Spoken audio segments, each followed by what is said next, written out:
Hi, my name's Mike Bale with Bangert. Today's session, we're going to talk about a little hidden feature inside the projects module of the Sage Intacct construction software called transaction rules.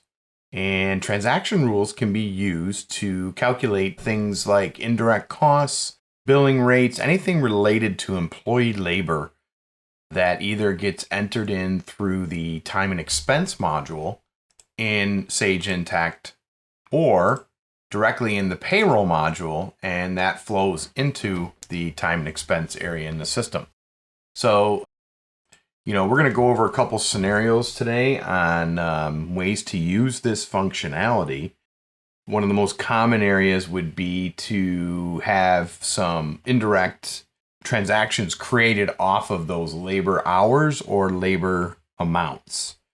So, for example, you may want to add a 5% indirect cost entry based on labor hours or labor amounts that come into the system and have the system automatically mark that up and also post to the general ledger as well in the system.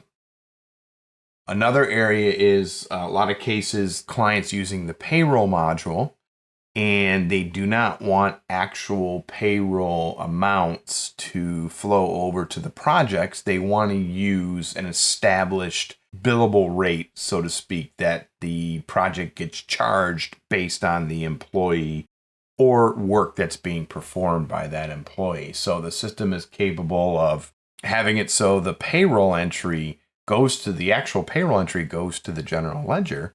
But when it sends the hours over to the projects, we can use the transaction rules to establish a rate that should get charged to the project. So we'll go over a couple of those features in the system now, and let's get right into it. So I have some tabs open for us to make it a little bit easier to navigate back and forth. Inside Sage Intacct, we're really talking about inside projects under setup. You will see it's hidden in the bottom right corner under the More section, something called transaction rules. So we'll get into there. And then what you can actually do is once you establish your transaction rules, you can apply them to the project. So some people will have transaction rules that are specific to one particular job. So you might have a transaction rule named with that job ID. Or you might have a couple different scenarios, and you can determine which scenarios you want to do based on the project that's set up in the system. So the first scenario we're going to go through and show you is, let's assume that we want to charge the job certain rates based on what type of work the employee is doing on that project. So that can be based on specific cost codes. And what you can do is inside the system, you can establish what's called items, and items can be linked to cost codes. And so you can have several cost codes linked to the same item. So for example, in this scenario, let's say we have a rate that we want to charge the projects based on engineering type work versus project management type work. So inside the cost codes, you can establish which one is which when you're setting up your project. So if we go into the item first, so if I go into items, you'll see here I have two items in my system set up, one called engineering labor and one called project management labor.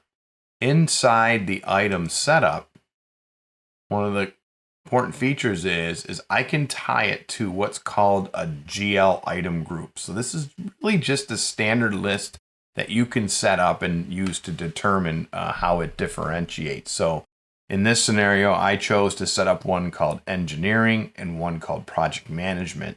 Ignore the other ones. This is demo data, so some other, we've used these for other testing scenarios. But in your system, you could just have the items and the item groups that you are using. So we're going to really talk about engineering versus project management. So whenever this item is used, engineering, that's the GL group it's going to be coded to. Okay. Same thing here. If I go over to the project management item, that one's going to be tied to a GL group called project management. Typically a one-to-one type scenario. but it really uses this field to establish it. So now, once I have my items, I can go to my cost code lists. You could do these off of specific standard cost codes. So hey, whenever we use cost code A, it's always going to engineering. It may also be job specific, so you can also determine it for this job, for this cost code, here's the group that it should be charged to. Now we're going to use, for this scenario, the Lucky's Superstore. So this is my projects list for my 2024 projects. I'm going to use the Lucky's Superstore. So inside the Lucky's Superstore, you'll notice I have some established cost codes that I'm going to use for this project. So I can click cost codes, and it shows me the list that I already have a budget for. And this would already be predetermined, but I just want to show you where it's coming from. So we're going to use two different cost codes today for our sample. We're going to use one called project coordination and one called testing systems.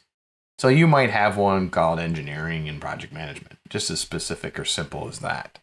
But what we're going to do is whenever project coordination is coded by someone in their time card, we want it to go to this item, which is that project management item that I already established. So in the setup of this cost code, you can say for project coordination, it's tied to that item. And there's that item that we saw earlier in the prior step. And that's how it's kind of connected to each other. And then if I go back, if I go to testing systems, so when I'm doing some testing, engineering work, I want it to go to the engineering item. Okay, so as far as the time entry is concerned, the employees are going to be coding just directly to the cost codes like they normally would, and the system's going to do the rest behind the scenes. Okay, so once I've gone through that initial setup for the cost codes and the items in the system, I can establish my different scenarios, my different transaction rules, and it may just be one table. So if I come over to, in the system, I have transaction rules already up here. Again, I just went into project setup transaction rules. And you'll see I do already have some set up in the system. You would just, if you want to add a new one, you click add. You can see here, you can name these however you want. You can have as many of these as you want. You'll notice right here, here's a sample of one that is really specific and unique to one job. The rates are different. So we're going to make a transaction rule just with that job number in it. We're going to talk about, the first scenario we're going to talk about is this one. I created one called cost code item group rates. So this is going to be based on the type of work they're doing based on the cost code. So I'm going to click edit. You would normally just click add to begin it, but I'm going to click edit and show you what's already established. So I gave it a description. I told it what general ledger journal it should post to. You might set up, some people will set up a specific journal for this, so you can keep those entries completely separate. I just chose to post it to my direct cost journal, but you can pick whatever you want here. It's active, which means it's in play. You might not want to turn this on until you're ready for it. So, you can leave it on inactive until you're ready to start establishing it. And so now you have this transaction rule detail, and you can establish a sequence for how it should process. You could select an action, so you can either process the transaction or you can subtotal. So you may have a scenario where you want to bring the costs in, mark them up 10%, subtotal that, and then apply another markup on top of that and post those to separate general ledger accounts. You can do all that in the system, and that's with the action. We're not going to get that sophisticated in this scenario. We're just going to process the source transaction, and now we're going to say, we have the ability to say item GL group. So if you remember on those items, I established what item GL group each of those cost codes goes to. So you might have 30 cost codes and they all go to project management. That's fine. You could link that and it pulls them all together. So in this scenario, I'm saying whenever project management is used, I want to post it to the GL. We'll get into the posting details, and it doesn't matter the employee. It's just anybody on project management. We're going to base it off units, and it's going to say, take those hours, and the rate that's going to get, the job's going to get charged is $120 an hour. Okay. You can also elect to do it off of the cost amount. So there is a scenario where in the employee setup, you can establish the cost rate right there.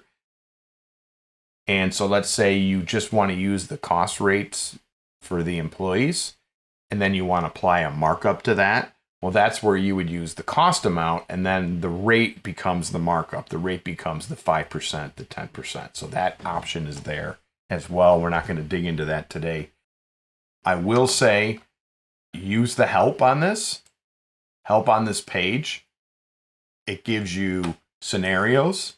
So you can see here, there's project transaction rule examples. It really goes through exactly what we're talking about today and gives you different scenarios and ideas for what you might want to use. So definitely use that here. It really does a great job on how to set these up. So in this scenario, I'm saying whenever project management is used, I'm going to charge $120. Engineering is a little different. When a cost code is used based on engineering, I do have a couple different rates, and they're based on employees. So you can use a combination here. So you can say, if Robert Jones is working on engineering, the rate that he's going to get charged the project is $150 an hour. If Dennis is working on engineering, it's $125 an hour. Keep in mind, you can then have these transactions post and use them in T&M billing.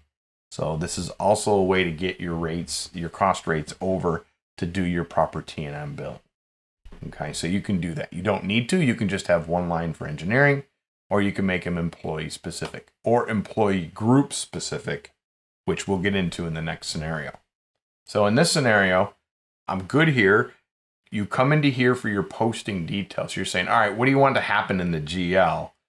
So in this, click this pencil and you can establish what do you want to post to for your general ledger, for your cost of sales account, and is there a contra account or accrued labor or an in and out account that you want to use? And again, you can, if you don't want this to affect general ledger, but you want to post a transaction for the cost, you can have these the same account, things like that. So you have to set up the scenario that works best for you. Once that table is established, I would save it. And the last step to do would be to actually go back into that project. So I'm going to click done here and get back to my project list. So we're talking about 24-100. Click edit. And in the first tab on the project setup, if you scroll down, there's business rules. And here is where you link and say what transaction rule, if any, you want to use for this project. So again, this project's going to use that cost code rate table setup that we just did. Okay. That's set up. We're ready to go. Okay. So let's do this. Let's enter time all together. Well, let's do one scenario at a time here. So let's go in now that we have the 24-100 set up. Let's enter some time for 2400. So let's go into my time entry under timesheets. Now this can be brought in remotely and imported in from other systems. It can be entered in the field. So however that time gets in, it's going to get in the system and you can establish approval processes and things like that. I'm just going to click add now and I'm going to enter some time for Robert Jones. I can enter time for my staff and we'll use this week and we'll say it's this project, 24, Lucky Superstore. You can best fit your descriptions as well. So let's say there he's doing some testing and it's going to be labor and it's regular. Okay. And let's just say Monday, 8 hours for that. And then we'll do line number 2, Lucky Superstore. And now it's some project coordination. I'll let labor again. And yours might just have one here, but regular. And let's say on Tuesday, 8 hours. Okay. So depending on your approval process and how your time routing is set up, when the employee selects submit or when the person entering the time for them clicks submit, it could go to an approval router to approve the time, or it can immediately post in the system. And we have it set up here to immediately post in the system. So I'm going to go ahead and click submit. And the way the transaction rules are set up in the system, because I have that automatically set up in the system, you can notice here that's already approved that time. The transaction should already be posted. The transaction rules should instantly have taken effect. Okay. So the way to find that out is to go look at your general ledger, to go look at your journal entries. And, remember we put it to the direct cost journal. So we should be able to click view transactions and see it there. So if I click view transactions, you'll see the one at the top should be the one we just did, which is Robert Jones. And if we go take a look at it, we'll click view here. You'll see you have your entry, and we have an entry for testing for $1,200 and an entry for testing for project coordination for $960. They were both 8 hours. The difference is going to be the rate. So if I take 960 divided by 8, there's your 120. And if I take 1,200 divided by 8, there's your 150. So the rate is different based on the cost code work that this individual is doing. This time is now posted in the system, posting to the project, to the cost code, to the cost type. It would be part of your cost reports. And it could possibly also be part of your T&M billing if you're doing time and material billing, where it could get marked up again as well. So that works really, really well, and it happens automatically in the system based on your transaction rules. So just to circle back, another scenario to take a look at is not necessarily based on items or cost codes, but based on employee specific rates and also employee specific positions or employee groups. Okay. So if we go back to our transaction rules, another scenario we have set up here is, okay, this is the case of, hey, I'm using the construction payroll for Sage Intacct. I don't want actual cost to post over to the project. I want to establish a labor billing rate for particular individuals or for a group of individuals, maybe based on project managers, things like that. So it doesn't matter what cost code they're doing. So we have one here established called employee position rates for an example. So if I click on that, basically what I'm saying here is I'm going to post to the same journal. Now it's going to be based on just employee groups. So if, from prior conversations and videos, Sage Intacct uses dimensions. An employee is a dimension. Every dimension can have a group. So you can actually establish employee groups based on different criteria in that employee's setup. So we're going to go in and take a look. So what we've done here is we've established employee groups. If they're carpenter, electrician, it might be supervisor, office, officer, whatever you want those groups to be. You can individually say whenever an employee in the carpenter group works on this project, they get billed the project out at $72.30. Okay. So whenever it's an electrician, they get billed at $85.30 and so forth.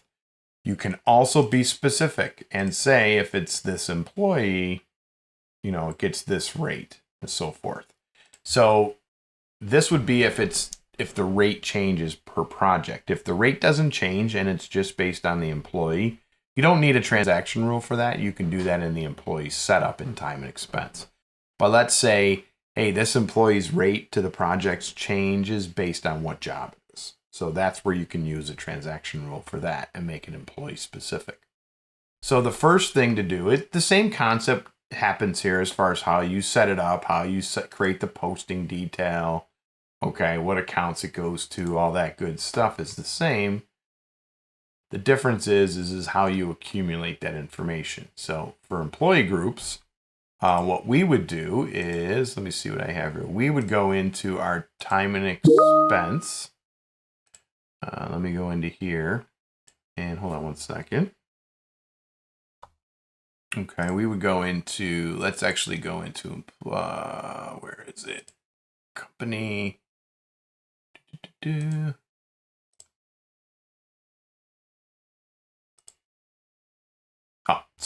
Under time and expense, employees, employee groups. Okay, so we're not going to get too detailed, but what you can do here in these groups is I can establish the groups based on any field on the employee record. So in the employee record, there's all these fields in there, and one of the fields in there is employee position ID. So you can establish a list of positions in your company and then build groups, employee groups based on those positions. So we're saying if employee position equals carpenter, make them part of this group. Okay. And it's dynamic. So as you add employees, they're automatically going to be added to this group. Okay. So that's what we did there is we established those groups ahead of time. And then in the transaction rule, we're saying, all right, if it's this, now your groups are going to be part of your list here. Okay. And you establish those rates accordingly. Then, just like before, you're going to go into that project and let's use the warehouse, the Acme warehouse project. And you're going to say, this project uses the employee position rates transaction rule. And so now, in this scenario, when payroll gets posted from the payroll module, okay, it sends a timesheet over to time and expense. So just how we entered the timesheet would automatically come over to time and expense. And again, depending on how that is set up as an automatic or a manual approval in post, it would create the transaction automatically. Let's do one. We'll come into here and we'll add one for Dennis this time. And we'll use the same week. And this time we'll use 24-001. This scenario, the cost code does not matter. We didn't base it off the cost code. And we'll just say it's regular. Oh, actually, you know what? We're going to use, I don't have the employee positions set up for Dennis. I'm going to use Robert Jones again. And we'll use a future date here. You can have multiple time entry dates, but I'm going to use Robert Jones. And I'm going to say it's the 27th. Sorry about that. And we'll say he worked on that project. Now, we could have done this in the same timesheet. I just wanted to show it to you separately. But you could have also seen them both work at the same time off of different tables, which is cool. The labor, we'll say regular. Now you notice the employee position comes in as carpenter.